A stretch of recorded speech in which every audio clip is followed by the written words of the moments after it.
Hi, this is Sherry at the Fancy Crow. This is the last installment of our Deco Mesh wreath making series, and we're going to fluff our wreath today. So I have my basic ruffle ribbon wreath with a sign in it.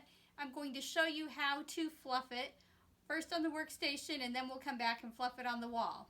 So let's go to the workstation. I have my wreath on my work table, and I'm going to go ahead and fluff it up.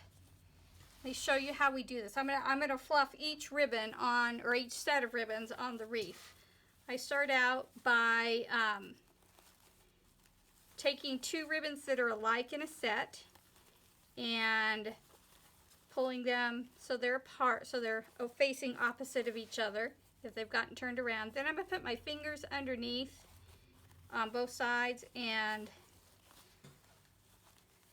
pull up and then bend, and do the same with the opposites. Put your fingers under it and bend. Now these ribbons are wired, so you can pretty much lay them where you want, and they'll do a nice job staying once your wreath is finished. Since you're done now tugging and pulling, your ribbons will stay. So you're going to do that to all your top ribbons. You're going to fluff them so that they have some life. They're not laying flat. They have a little bit of bend in them, and lay the tails where you want them.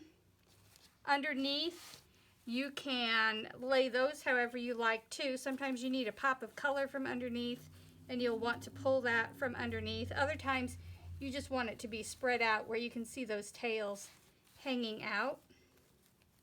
So you're going to go through, and you're going to do this to each set of ribbons. You're going to fluff them until you're pretty satisfied with it. Then you're going to walk over to the wall and do it there. You probably want to look and see where they are over your sign. I don't want them covering up the word very much, so I might pull that sign out just a little bit and put the ribbons where I want them. Like I might want this one coming down to cover that hole. Definitely want this one to be there with the watermelon on it.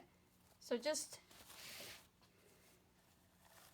lay them where you want them. Then when you're finished, we're going to hang it on the wall. So I'm going to finish up and go hang it on the wall. I'll see you in just a minute.